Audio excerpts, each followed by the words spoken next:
নাহমাদুহু ওয়া নুসাল্লি আলা রাসূলিহিল কারীম, আম্মা বাদ। মুমিনের জীবনের সবচাইতে মধুরতম একটি দিক হচ্ছে দাম্পত্য জীবন। আল্লাহ তাআলা জীবনের এই সুন্দরতম দিকটিকে মূলত স্বামী স্ত্রী উভয়ের জন্য সুখ শান্তি ও পবিত্রতার মাধ্যম বানিয়েছেন। প্রত্যেকের জীবনে পূর্ণতার স্বাদ বয়ে আনে দাম্পত্য জীবন। দাম্পত্য জীবনের মাধ্যমেই একজন ভালো মুমিন ও মুমিনা ভালোবাসা, দায়িত্ববোধ ও পারস্পরিক বোঝাপড়ার মিছিলে এক অনাবিল সুখের মোহনায় মিলিত হওয়ার সৌভাগ্য লাভ করে। ইহজগতেই যেন বিচরণ করে বেহেশতি সুখ কাননে। আমার প্রিয় ভাই ও বোনেরা, এই কথাগুলো ঠিক যতটা সত্য সুন্দর, আমাদের ভোগবাদী সমাজ ব্যবস্থার ঘুণধারা কাঠামোতে আরও এক প্রকার দাম্পত্য জীবন রয়েছে, যা ঠিক ততটাই কুৎসিত ও কদাকার। নানাবিধ সমস্যায় যেখানে জর্জরিত থাকে পরিবারগুলো, সুন্নত নববীর অনুসরণের মাধ্যমে আমাদের পরিবারগুলো জান্নাতে সুখ লাভের মতো সুযোগ থাকলেও আজ আমাদের পরিবারগুলো যেন অশান্তির আগুনে জ্বলতে থাকা জাহান্নামের এক এক টুকরে পরিণত হয়েছে। আমরা হামেশাই দেখি কোনো পরিবারে জাগতিক উপায় উপকরণের কোনো ধরনের অভাব নেই। একটি সুখী সমৃদ্ধশালী পরিবার গঠনের কোনো সীমাবদ্ধতা নেই, অথচ সেখানে নেই কোনো প্রেম, ভালোবাসা, সুখ, স্বাচ্ছন্দ্য, এক কথায় মানসিক প্রশান্তির ছোঁয়াও নেই। কেনই বা এমন হচ্ছে? আমরা প্রত্যেকে যদি এর কারণ নিয়ে একটু চিন্তা করি, তাহলে খুব সহজেই হয়তো বুঝতে পারবো যে নানান উপায় উপকরণ থাকা সত্ত্বেও আমাদের মাঝে এমন কিছু নেই যা আমাদের দাম্পত্য জীবনে সত্যিকারের সুখের অনুভূতি লাভের কারণ হতে পারত। আমাদের এমন কিছুর অভাব, যার ফলে আমরা একটি জান্নাতি পরিবার গঠনের প্রয়াসী হলো প্রতিনিয়ত বাধাগ্রস্ত হচ্ছি। এই ক্ষেত্রে অনেকের কথাই বা কাজে পরিলক্ষিত হয় নিদারুণ হতাশা। ক্ষেত্রবিশেষ অবস্থা এমন হয়ে দাঁড়িয়েছে, একটি সুখী পরিবারের বাস্তব অস্তিত্ব সম্পর্কে আমরা সন্দিহান হয়ে পড়েছি।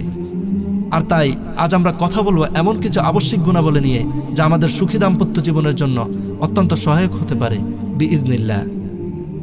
আমার প্রিয় ভাই বোনেরা, সুখী দাম্পত্য জীবনের অন্যতম প্রধান গুণাবলী হচ্ছে উত্তম চরিত্র, যেখানে স্বামী স্ত্রী দুজনেই হবেন পবিত্রতম ও সচ্চরিত্রের গুণাবলী সম্পন্ন মনের অধিকারী।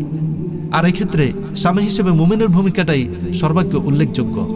আমার প্রিয় ভাই ও বোনেরা, একজন মুমিনের চরিত্রের মাপকাঠি হচ্ছে তার স্ত্রী, আর পারিবারিক জীবন হচ্ছে তার উত্তম চরিত্রের সুন্দরতম দিকগুলো বাস্তবায়নের ক্ষেত্র। এজন্যই রাসূল সাল্লাল্লাহু আলাইহি ওয়াসাল্লাম বলেছেন, খয়রুকুম খয়রুকুম লি আহলি ওয়া আনা খয়রুকুম লি আহলি। তোমাদের মাঝে সেই ব্যক্তি উত্তম যে তার পরিবারের কাছে উত্তম, আর আমি আমার পরিবারের নিকট সর্বোত্তম। আমার প্রিয় ভাইয়েরা, মুমিনের স্ত্রী হচ্ছেন তার উত্তম চরিত্রের সনদপত্র। জামে তিরমিজির অন্য আরেকটি হাদিসে এসেছে, রাসূলুল্লাহ সাল্লাল্লাহু আলাইহি ওয়াসাল্লাম বলেছেন, আকমালুল মুমিনিনা ঈমানান আহসানুহুম খুলুকা ওয়া খয়রুকুম খয়রুকুম লিনিসাইহিম। পরিপূর্ণ মুমিন সে যার স্বভাব ও আচরণ সবচেয়ে ভালো, আর তোমাদের মাঝে শ্রেষ্ঠ তারা যারা তাদের স্ত্রীদের নিকট শ্রেষ্ঠ। প্রিয় ভাই বোনেরা, এতেগুলো একদিকের কথা। মূলত একটি সুখী দাম্পত্য জীবনের প্রধান কারিগর হচ্ছেন নারী। একজন নারী যত বেশি উত্তম স্ত্রীর গুণাবলী অর্জন করবে, সেই সংসারে তত বেশি সুখ সমৃদ্ধি নেমে আসবে। স্বামীর প্রতি অযত্ন করে, অবহেলা করে, স্বামীকে অসন্তুষ্ট করে এমন স্ত্রীর ব্যাপারে হাদিসে নববীতে খুব কঠিন ভাষা ব্যবহার করা হয়েছে। যেমন সহিহ ইবনে হিব্বানে বর্ণিত হয়েছে, রাসূলুল্লাহ সাল্লাল্লাহু আলাইহি ওয়াসাল্লাম বলেন, ওই স্ত্রীর কোনো নামাজ কবুল হয় না, কোনো নেক আমলও উপরে ওঠানো হয় না, যতক্ষণ না স্বামী তার প্রতি সন্তুষ্ট হয়। স্বামীর সঙ্গে স্ত্রীর আচরণ কেমন হবে তা প্রিয় নবী সাল্লাল্লাহু আলাইহি ওয়াসাল্লামের সঙ্গে এক নারীর আলাপচারিতায় ফুটে উঠেছে।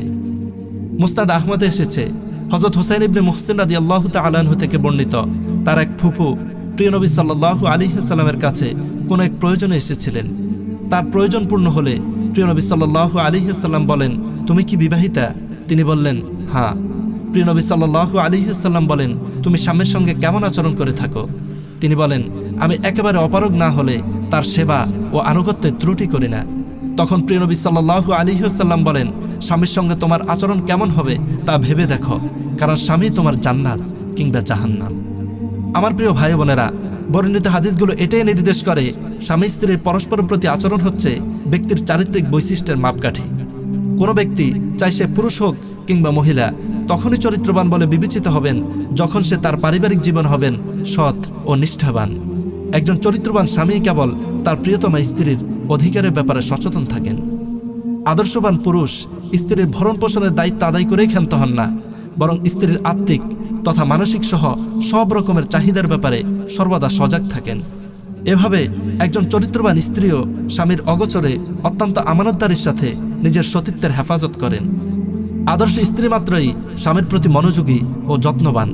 একইভাবে সমব্যথী হবেন স্বামীর দুঃখ কষ্টে, অভাব অনটন সহ যাবতীয় সব সমস্যায়, যা কেবল একজন উত্তম চরিত্র সম্পূর্ণ নারীর পক্ষেই সম্ভব।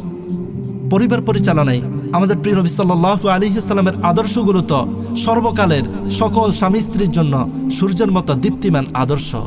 ইনশাআল্লাহ এই বিষয়গুলোর প্রতি যত্নবান হলে আমাদের পরিবারগুলোতে নেমে আসবে সুখের ধারা। আপনার পরিবার দুনিয়ার বুকে হয়ে উঠতে পারে জান্নাতের একখণ্ড গুলবাগিচা। আপনিই হতে পারেন পৃথিবীর সবচেয়ে সুখী ও সৌভাগ্যবান মানুষদের একজন। তাই আসুন উত্তম চরিত্রের শোভায় শোভিত করি আমাদের কথা ও কাজগুলোকে। ইসলামের শাশ্বত সৌন্দর্য ধারণ করে আপনিও হয়ে উঠুন একজন আদর্শ স্বামী অথবা অনুগতা, প্রেম ও পূর্ণময় স্ত্রী। আল্লাহ তাআলা সকল মুমিন মুমিনাতকে একজন আদর্শ স্বামী ও স্ত্রীর গুণাবলী অর্জন করার তৌফিক দিন। আমিন ইয়া রাব্বাল আলামিন।